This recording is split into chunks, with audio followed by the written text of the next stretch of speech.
Hello everyone, आज की इस वीडियो में हम पढ़ेंगे BCS 012 ब्लॉक 2 यूनिट 1 AGP। ठीक है, तो AGP हमारा किस तरह का दिखाई देता है पहले हम वो देख लेते हैं। तो यहाँ पर एक AGP का फॉर्मेट में लिख रही हूँ A। ठीक है, A प्लस D और R। ठीक है, यानी कि यहाँ ये क्या है हमारी फर्स्ट टर्म। इसके बाद में ये जो हमारी सेकंड टर्म है इसके अंदर क्या हो रहा है D, यानी कि जो हमारा कॉमन डिफरेंस हो रहा है उसी को ऐड कर रहे हैं और R यानी कि कॉमन रेशो से मल्टीप्लाई कर रहे हैं। तो यहाँ पर AP और GP जब दोनों एक साथ हो जाते हैं तो हम उसको क्या कहते हैं, AGP कहते हैं। ठीक है, ये हमारी सेकेंड टर्म आ गई। उसके बाद अगर अब आपको थर्ड टर्म चाहिए तो आप कैसे लिख सकते हो, A प्लस 2D। ठीक है, और R का स्क्वायर। ठीक है, ऐसे ही अगर आपको और भी एन टर्म्स तक लिखना है तो एन टर्म्स आप किस तरह से लिख सकते हो इसकी, A प्लस n-1D। ठीक है, ये हमारी लास्ट टर्म होती है किसकी, AP की। अब यहीं पर हमें इसके साथ में मल्टीप्लाई करना है। यहाँ पर आप देख रहे हो जितनी वैल्यू R की है, मतलब D की अगर 2 है, यहाँ पर टू मतलब D जो है वो 2 से मल्टीप्लाई हो रहा है तो R भी क्या होगा, 2 से मल्टीप्लाई हो रहा है। तो ऐसे ही हम क्या करेंगे, R की पावर कितनी हो जाएगी, n-1। तो AGP कुछ इस तरह की दिखाई देती है। ठीक है, तो ये हमने देख लिया। अब आप इसको किस तरह से सॉल्व करोगे वो देख लेते हैं। ठीक है, यहाँ मान लेते हैं कि यही हमारी एक AGP है। ठीक है, इसी को आपको सॉल्व करना है। तो कैसे सॉल्व करोगे, ठीक है, ये हमारे को इसी का सोल्यूशन निकालना है। ठीक है, तो इसका सोल्यूशन निकालने के लिए हम क्या करते हैं, ये हमारा A है, ये हमारा नेक्स्ट टर्म, इस तरह से हम इसको लिख लेंगे। ठीक है, एक सीरीज़ के फॉर्मेट में। तो कैसे लिखेंगे, A plus D multiply R plus A+2D R square and so on. कहाँ तक जा रहा है ये, A प्लस n-1D और R की पावर n-1 तक। ठीक है, इस तरह से जब आप इसको लिख लेंगे तो अब आपको इसको सॉल्व करना है। मतलब कि आपसे पूछा जा रही है कि सम निकालना है। अगर लास्ट टर्म पूछी जा रही है तो आप लास्ट टर्म तो इस तरह से निकाल सकते हो। ठीक है, इसके अंदर कुछ भी वैल्यू पुट करके जो भी आपसे पूछा गया है तो आप निकाल लोगे। ठीक है, ऐसे ही अगर हमें सम पूछा गया है तो सम ऑफ AGP क्या होता है, सम ऑफ AGP हम यहाँ पर देख रहे हैं। तो ये क्या होता है, देखो हमें क्या करना है, इन दोनों में कॉमन डिफरेंस देखना है। मतलब इन सब में कॉमन डिफरेंस क्या है, R है। ठीक है, तो कॉमन डिफरेंस से हम क्या करेंगे, इसको मल्टीप्लाई करेंगे और एक शिफ्ट कर देंगे। ठीक है, जैसे कि अगर आप इसको R से मल्टीप्लाई करोगे, ठीक है, तो यहाँ पर A है, R A से मल्टीप्लाई हो जाएगा R। ठीक है, तो ये क्या हो जाएगा, AR।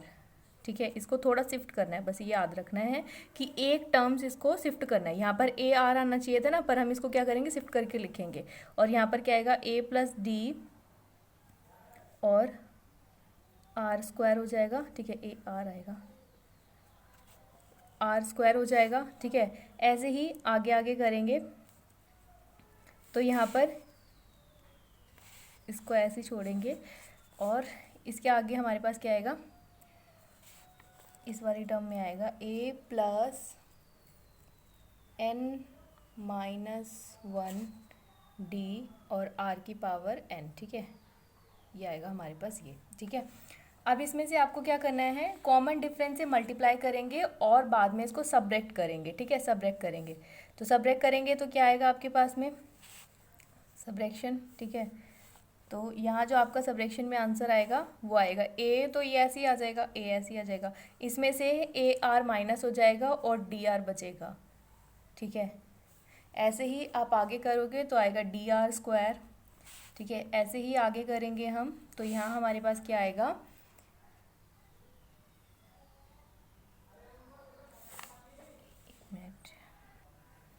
जब आप ये वाली टर्म इधर जो टर्म आएगी उसमें से माइनस करेंगे तो यहाँ पर आपके पास आएगा DRn-1 और ये वाली टर्म एज इट इज़ उतर जाएगी, A प्लस n-1D और R की पावर n। यहाँ तक क्लियर है। इसके बाद में आपको यहाँ दिख रहा होगा कि ये पूरा पूरा क्या है, एक GB बन रहा है। D को हम क्या करें, R से मल्टीप्लाई कर रहे हैं, फिर D R स्क्वायर हो जा रहा है, फिर इसी तरह से ये आगे भी चल रहा है ना। तो ये हमारा क्या है, एक GP का फॉर्मेट बन गया है ना। अब इसको सॉल्व करेंगे, ये मतलब इसमें अगर आपसे कोई पूछेगा तो कितनी टर्म्स हैं, n-1 टर्म्स हैं। ठीक है, तो इसके लिए हम सॉल्व करेंगे S, और हमने ये लिखा नहीं, इसको S मान लिया और इसमें से जब इसको माइनस करेंगे तो यहाँ पर SR हो जाएगा। मतलब इसको हमने एस माना, इसको हम सम कर रहे थे ना इनका सम, तो यहाँ हो गया एस आर, क्योंकि हमने क्या किया था मतलब कॉमन रेशियो से मल्टीप्लाई किया था, ठीक है। यहाँ तक अब इसमें से देखो एस को कॉमन लेकर बाहर निकाल लिया, तो यहाँ पर आपके पास बचेगा 1 माइनस आर। ऐसे ही जब हम इसको सॉल्व करेंगे तो ये आपके पास क्या आएगा, ए प्लस, ये हमारा जीपी बन गया। इस जीपी को आप कैसे लिख सकते हो, डी आर जो इसकी फर्स्ट टर्म है, डी आर की पावर एन, आर होता है तो आर इसमें क्या हो जाएगा, कॉमन रेशियो इज आर, ठीक है, आर है तो आर की पावर एन माइनस 1 और नीचे हो जाता है आर माइनस 1, ठीक है। ये हमारा क्या हो गया इसके लिए, ठीक है, मतलब इतनी टर्म के लिए। उसके बाद हम आगे करेंगे, वो ये रहा, इस वाली टर्म को एज इट इज़ लिख लेंगे, ए प्लस एन माइनस 1 डी और आर की पावर एन, ठीक है। अब इसको हम ये जो 1 माइनस आर है इसको नीचे की साइड मल्टीप्लाई कर देंगे तो आएगा S A plus D R R की पावर एन माइनस 1, ठीक है। और हमने जब जीपी पढ़ा था उस टाइम मैंने आपको बताया था कि इसको हम ऐसे भी लिख सकते हैं, आर एन माइनस 1 और आर एन माइनस 1, इस तरह से भी लिख सकते हैं, या फिर ऐसे लिख सकते हैं 1 माइनस आर की पावर एन और 1 माइनस आर, ठीक है, ऐसे भी लिख सकते हैं। तो इस जगह पे हम इसको ऐसे लिख देते हैं, ठीक है, 1 माइनस आर की पावर एन, तो यहाँ क्या हो जाएगा 1 माइनस आर का होल स्क्वायर और ये वाली term as it is 1 plus N minus 1 D और नीचे क्या आएगा 1 माइनस आर, ठीक है, और आर की पावर एन, ठीक है। यहाँ तक हमें क्लियर है। अब इसके आगे ये फॉर्मूला थोड़ा सा डिफिकल्ट हो जाएगा, ठीक है, सम ऑफ जीपी का।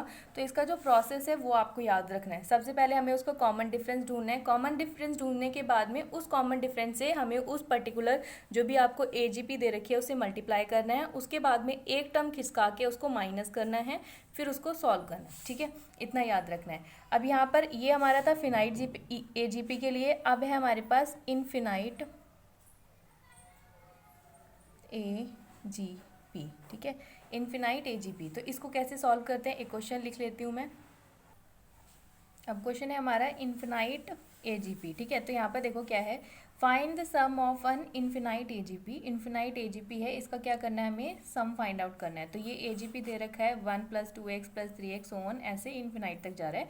तो यहाँ पर सबसे पहले हमें क्या करना है, लेट करना है एस, ठीक है। एस इक्वल्स टू क्या है, जो भी इक्वेशन दे रखी, मतलब ये दे रखा है एजीपी, इसको हमें लेट कर लेना है। उसके बाद में हम क्या करेंगे, डी इक्वल्स टू क्या है हमारे पास 1 है, ठीक है। जी जो भी डिफरेंस है इनका अगर देखोगे तो ये 1 है, यहाँ 2 है, तो 1 प्लस 1 2 हो रहा है। 3 क्या हो जाएगा, इसको ऐड कर रहे हैं, तो एक इसमें क्या है कॉमन डिफरेंस है। आर क्या है हमारा कॉमन रेशियो, कॉमन रेशियो देखोगे तो क्या है x आएगा। कॉमन रेशियो क्या है हमारे पास x है।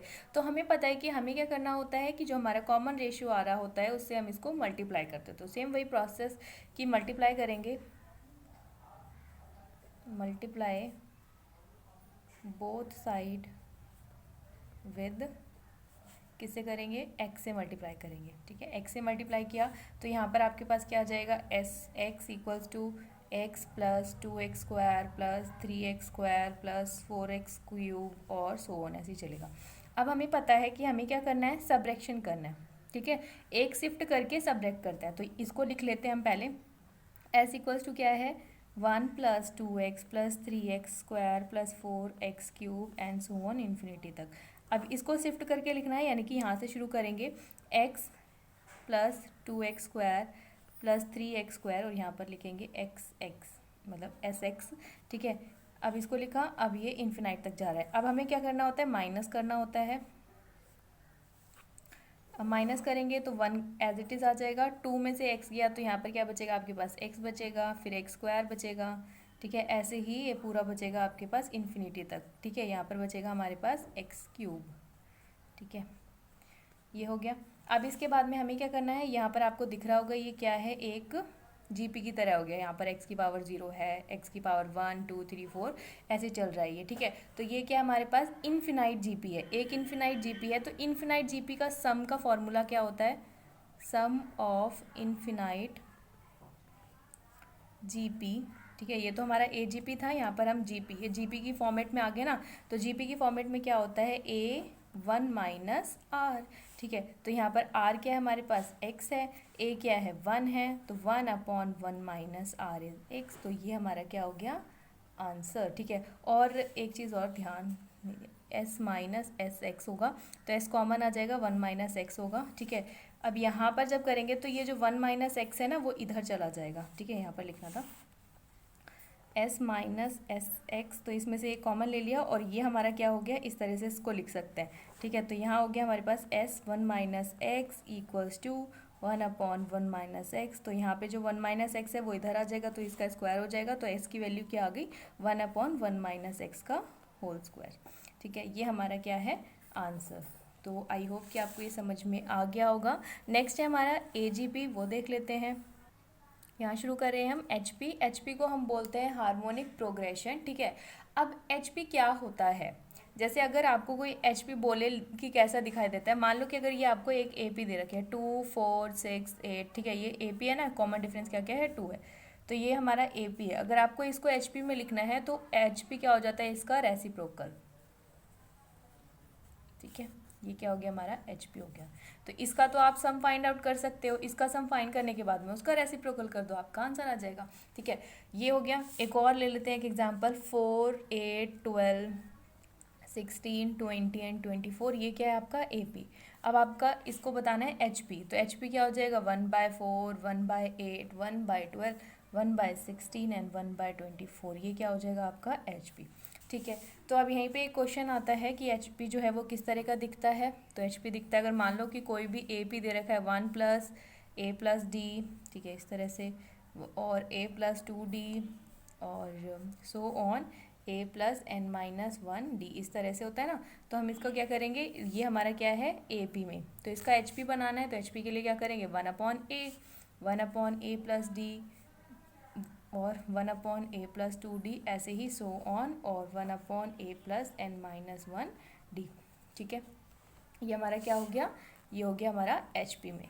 अब यहाँ पर आपको बोला गया है कि हमें क्या करना है, लास्ट टर्म फाइंड आउट करनी है। तो हम क्या करेंगे, सिंपल, हमने अगर इसकी लास्ट टर्म हमें पता है तो इसकी लास्ट टर्म निकल जाएगी, ठीक है। और सम हमारे सिलेबस में दे नहीं रखा है, इतना ही पढ़ने के लिए है। तो एच पी आई होप कि आपको क्लियर हो गया होगा। अगर आपको क्लियर है, समझ में आया, तो वीडियो को लाइक करें, चैनल को सब्सक्राइब करें और भी वीडियोज़ के लिए, और थैंक यू फॉर वॉचिंग।